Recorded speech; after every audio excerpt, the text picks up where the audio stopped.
আসসালামু আলাইকুম।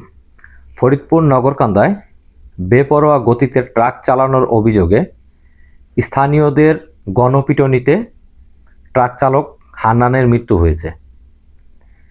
জানা যায় গত শুক্রবার ১ মে দ্রুত গতিতে ট্রাকটা চালাচ্ছিল ড্রাইভার হান্নান। এটা ছিল গ্রামের একটা মেঠোপথ। এই পথটা ধরে ট্রাকটি খুব দ্রুত গতিতে চালিয়ে আসছিল।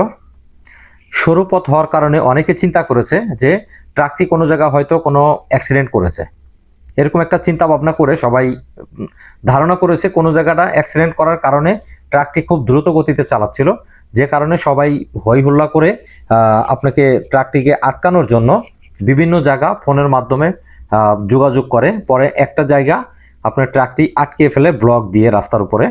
আটকানোর পরে উৎসব জনতা হেল্পার সহ ড্রাইভারকে বেদম মারধর করে। তো এখানে ট্রাক চালক নিহত হয়েছে হসপিটালে। উৎসব জনতা যখন ড্রাইভার এবং হেল্পারকে প্রচুর পরিমাণে মারধর করে, তাদেরকে আহত অবস্থায় ফরিদপুর মেডিকেল কলেজে ভর্তি করে। ভর্তি করার পর ট্রাক চালক হান্নানের মৃত্যু হয় ফরিদপুর মেডিকেলে। তো একটা সূত্রে জানা যায় হান্নানের বাড়ি ছিল বোয়ালমারী উপজেলার সাইতুল ইউনিয়নের একটা গ্রামে, যেখানে হান্নানের একটা মেয়ে আছে, ছোট্ট একটা মেয়ে, যার স্ত্রী, এই মেয়েটি ৩ মাস বয়সে স্ত্রীটা মারা যায়। তারপর বাবার কাছে, দাদা দাদির কাছে মেয়েটা মানুষ হচ্ছিল। ১ থেকে ১.৫ বছর বা ২ বছর বয়স মেয়েটার। যে বাচ্চাটা জানেই না তার পিতামাতার কি অবস্থা। এই বাচ্চাটার ৩ মাস বয়সে মা হারালো। গুজবের কারণে আজ এই অল্প বয়সে আবার তাকে পিতা হারাতে হয়েছে। আপনি একটা বার চিন্তা করেন, মানুষ কতটা অকৃতজ্ঞ হলে এরকম একটা কাজ করতে পারে। একটা গাড়ি একটু জোরে চালানোর কারণে তারা হয়তো ভেবেছে যে কোনো একটা বাজার দিয়ে তারা অনেকগুলা, কে বা কারা এরকম একটা আলোচনা করেছে যে একটা ট্রাক যাচ্ছে ২০-৩০ জন মানুষকে আহত করে জোরে চালিয়ে যাচ্ছে। আসলে বিষয়টা এরকম কিছুই না। ট্রাকটা একটু জোরে চালাচ্ছিল, যে কারণে অনেকে সন্দেহ হয়েছে ট্রাকটা কোনো জায়গায় হয়তো অ্যাক্সিডেন্ট করেছে, যার কারণে ট্রাকটি জোরে চালানো হচ্ছে।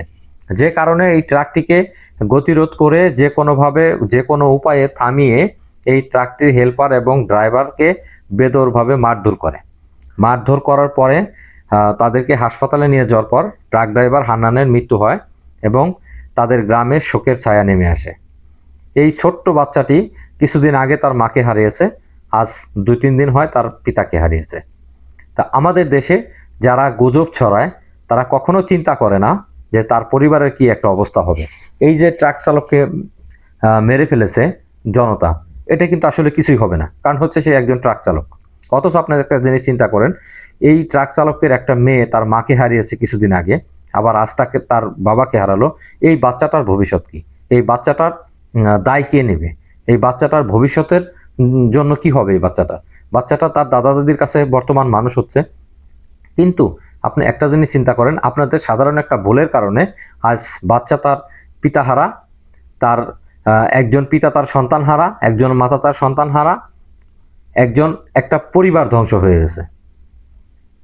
এই জন্য আপনারা যারা এই ধরনের গুজব ছড়াবেন, অবশ্যই আপনারা অনেক চিন্তা ভাবনা করে কাজ করবেন, কারণ একটা মানুষের উপরে, একটা পুরুষ মানুষের উপরে একটা পরিবার ডিপেন্ড করে। এই পুরুষটা যদি পৃথিবী থেকে চলে যায়, ওই পরিবারের পরিস্থিতিটা কি হয় অবশ্যই সবার বোঝা উচিত। এজন্য আমরা গুজবে কান না দেই। সঠিক তথ্য না নিয়ে কারোর উপরে আক্রমণ করাটা আসলেই বোকামি। আমার ভিডিওটা যদি আপনাদের কাছে ভালো লাগে অবশ্যই লাইক, কমেন্ট, শেয়ার করবেন। আমার পেজটা ফলো করে দিবেন। আর হচ্ছে আমার এই ভিডিওটা যারা ইউটিউব চ্যানেলে দেখবেন, অবশ্যই আমার ইউটিউব চ্যানেলটা সাবস্ক্রাইব করবেন, পাশে থাকা বেল আইকনটি বাজিয়ে দিবেন। ধন্যবাদ, সবাই ভালো থাকবেন। আসসালামু আলাইকুম।